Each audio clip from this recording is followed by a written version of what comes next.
Hello, Align fam. Welcome to another solo series where I cover a commonly asked topic. And the practices that I'm going to share today serve as a foundation, what I use on my clients. And then with this foundation, I then customize a journey based on their goals, how they want to feel, what they want to achieve. But this foundation can be applicable to anyone. So I want to share some best practices on the topic of today, which is trusting ease and trusting your gifts, leaning into ease and leaning into gifts. So I think four key areas I want to cover today is how to discover and go all in on your gifts or your strengths. Secondly is the importance of working smarter and differently, not harder. Third is your inner voice versus and your knowing versus outside noise, other people's opinions. And fourth is older does not mean wiser. So be very picky about the advice that you absorb. So let's dive in first on discovering going all in on your strengths. So after COVID, more and more people have woken up to think like, what's my gift? What am I supposed to do? Am I in the right career? And when people come to me, I always say to them, your gift is something that comes natural to you, where it's quite effortless for you to do. But relative to other people, where they may struggle for it, it takes them a longer time, it's just quite natural for you. You also feel like you're in flow when you do it, right? That's your gift. If you think back to when you were a child, before the world told you who you should be, before your parents or society decided certain careers and passions were, worthy to pursue, you were probably naturally gifted at specific things and you enjoy doing those things. So I would say kind of channel back to, I don't know, formative ages of like 3 to 7 to see what were some things that you really enjoyed doing, came natural to you, before you kind of dulled that shine to live a more practical life. So that's where we really need to discover what your natural gift is. Some things that are not true, but we get taught over and over again, it gets passed down, is if it's easy, it's not worth it, right? If it's an easy career, if it's an easy relationship, if it's easy, it's not worth it. That's something we hear. You must work hard. Working hard is the only way, right? Like you have to hustle your way through life and to get what you want. Everything must be hard earned. That applies when you are doing something that is maybe not your gift. Maybe it's like if it's constantly feeling like a struggle, maybe it's not something you're naturally gifted at. When you're picking and doing something that you're naturally gifted in, it will still be work. You still will have to put in action and put in the hours and practice, put in the reps, but it doesn't exhaust you, right? It excites you. It gives you energy. So that's really the importance of, if it comes easy to you and you go in flow, it's not a bad thing. That just means you have an edge over other people. And this is the thing you're actually supposed to do. So lean into what comes to you easily, lean into what your natural gifts are, and then find careers or jobs that enable you to leverage those skill sets that come so easily for you. And keep in mind, people always say, oh, work on your weaknesses. No, you go all in on your strengths, and then you hire or you find teammates that can complement you where you're weak, right? So, for example, you wouldn't have told Kobe Bryant to play golf, and you wouldn't tell Tiger Woods to play basketball, right? Like it's just, there are things that people are naturally gifted at. They went all in, right? And you find, if you're working on a team, you find people that complement your skill set. So I would say that's something I got early in my career is like, work on your weaknesses. You're so much better off, like really going all on your strengths, making sure your weaknesses are at least like decent, like you can survive off of it if you actually needed to use that specific skill set, right?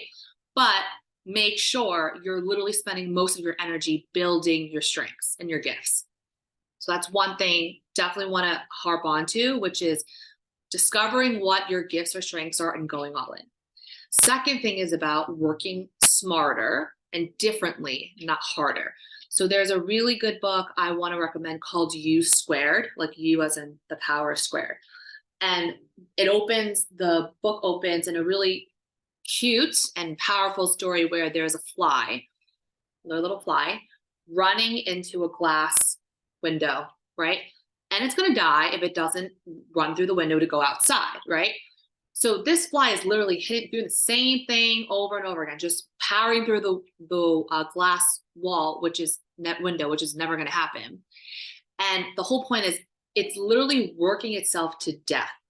Versus if it just pivoted and looked behind it, there's a open window. There's a little pathway for it to easily fly through and out, right? So that whole story really tells us that sometimes when you've given it your all and you've literally keep doing the same thing over and over and over again, you're going nowhere, right? Working harder is not going to get you to where you want to be. Look around, be open to other possibilities. Like if the fly just kind of looked around, literally just pivoted ahead a little bit and looked behind it, it would have seen an open window for it to fly through. So the whole point of, not working harder, but working smarter is be more open to different ways of getting things done. And not, the definition of sanity is doing the same thing over and over again, expecting different results, right? Be creative, be open-minded. And I feel like whenever I am stuck in a rut, say within finance, right? I actually, when I spend time with people in creative industries, or I spend time with people in like hospitality, spend time with people who are doing something completely medical field, completely different from me, I actually end up getting light bulb ideas and inspiration because I'm pulled outside of that situation. I can think bigger and see all the available options and things to tackle a specific problem. So whenever you're in a rut, pause, think about all the other ways that you can think of other potential solutions for it, and get inspiration outside of that role, outside of that field, outside of the industry. So I think it's really important to the power of working smarter, not harder. Third point I want to hit on is your inner voice and your inner knowing versus the outside world. All right. This is extremely important. This is why I started off to say you need to figure out what your gift is, your inner calling, and your strength, right? If you don't decide who you are and what you stand for and what your values are, the world will decide for you. Your industry will decide for you. Your team, your family would decide for you. So it's so important for those of you that meditate, obviously continue on and really meditate on, within you, what is your gift? What is your purpose? What is the meaning that you want to give out into this world, and really hone on to that, right? For people who don't meditate, literally sit there in silence or put on some light meditation music and ask yourself, like, what is the impact you want to make? What do you stand for? What are your gifts? We have so much intelligence within us, within our bodies, within our spirit, within our mind, that all you need is silence and sitting there alone, which is sometimes very scary if people haven't done it. You're so used to doing and executing, sitting there and be like, who am I and what kind of impact do I want to make? That's the inner knowing of yourself that you have to know and own before you go out to the world, right? Because the outside world, say you have a vision, right? You've sat down, you have a vision, what you want to create, right? The outside world, when you talk about your vision, you share it, you pitch it, may not see your vision, right? It's yours. They may not understand it. Keep in mind, people outside of you, when they hear your vision or, the way, whatever you want to create, they only are operating based on what they've seen become into fruition, like what they've seen before in their past or available out there in the world, right? They don't know necessarily what's in your mind, in creation in your mind, unless you can explain it in detail and they can also see a pathway to it, right? That vision is yours, not someone else's. So you're going to have a lot of people who don't get it, and that's okay. They're just not your people, and that's fine. But if you're firmly going towards your vision, you're firmly going towards your goals, you're going to find the people who see the vision, and you're going to find You can figure out the steps to get there, but it is your job to stay super focused and faithful in your vision because it's yours, right?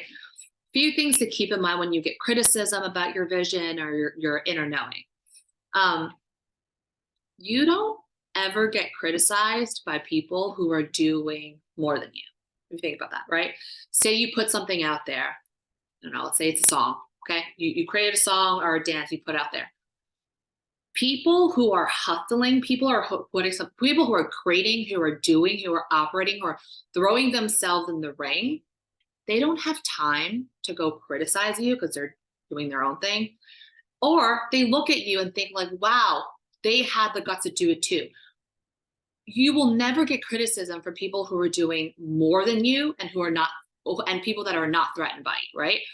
People will criticize you and hone on you and give you that negative energy when, say, you're putting things out there, you're vibing high, you're creating, your vibrations here, right? They're here. They're not creating, they're stagnant, they hate their job, they hate their relationship, they're just not in a good place, right? The gap between where you are and where they are, that's high, right? So what do? You have two choices if you're here. You either go create, go build a life you love, and come meet you, have them come meet you here, or what's the easy, cheap way? What are the cheap seats? Try to drag you down, right? The thing is, when you let criticism or negativity, and it's unproductive criticism, right? That's what I'm talking about. If you let that stuff in and you let it, you're literally letting it sink you down. And you've always asked yourself, and I mentioned in the last episode, who are these people to criticize? Like, have they achieved what you're achieving? Do they have the life that you want to live? Like everyone is allowed an opinion, but why should you agree or let that opinion in, right? Be very picky about the criticism and the feedback you get in. If it's not productive, it's trash. If it's not going to make you better, it's trash. If it's not going to make you more motivated, throw it out, right?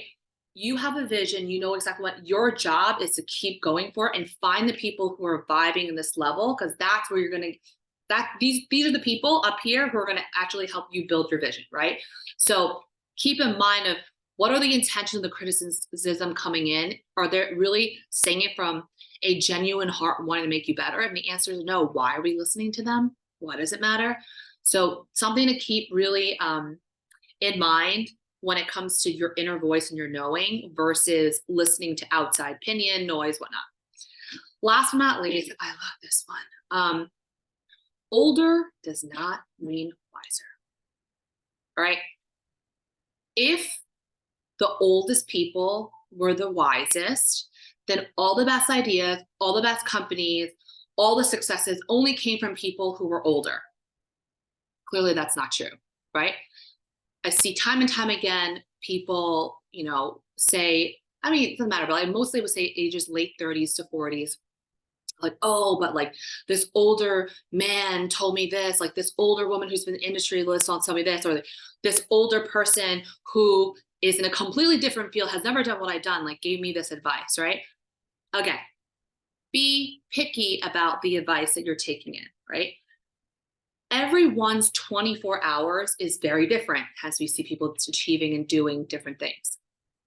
Someone who's 23, taking their 24 hours very seriously, working on themselves, honing on to their gifts, right?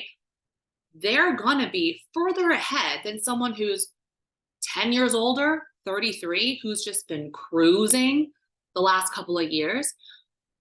Don't think just because someone's older, they're more qualified or they're the expert to tell you how you should be living or tell you how, you should be, pursuing your career in a certain way, right?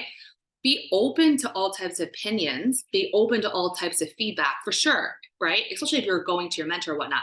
But ultimately digest this feedback and ask yourself, is this feedback serving me? Do I agree with it, right? If you agree with it and your inner knowing was like, you know what, they're right about that. I should really work on XYZ. Work on it, right? I'm just saying, don't blindly take every piece of advice just because someone's older. because older does not mean wiser. And I know most of you, if not all of you, have worked for a company where people in your firm are probably 20, 30 years older than you. And you're like, I could do your job, right? Because some of them have been cruising for the last decade. So again, focus and be selective on the feedback you take. Older does not mean wiser. And speaking of old, or that doesn't necessarily happen when you're old, but there is a study, quite well known study, but I want to remind people or bring it up for those who don't know about it. They did a study experiment with people on their deathbeds, talking about their regrets in life. One of the most common regrets is letting other people's opinions affect them and not going after the life they want. It could be the career, it could be the relationship, it could be the whatever it may be, right? You don't want that to be you. So that's why I think it's super important, and I really take it. I'm very honored when people come to me asking about, like, how do I find a gift? How to embrace ease? Because it is so important. Everyone has a gift. Anyone that watches any of my episodes know I always, when I have guests on, I always end with, what is your gift?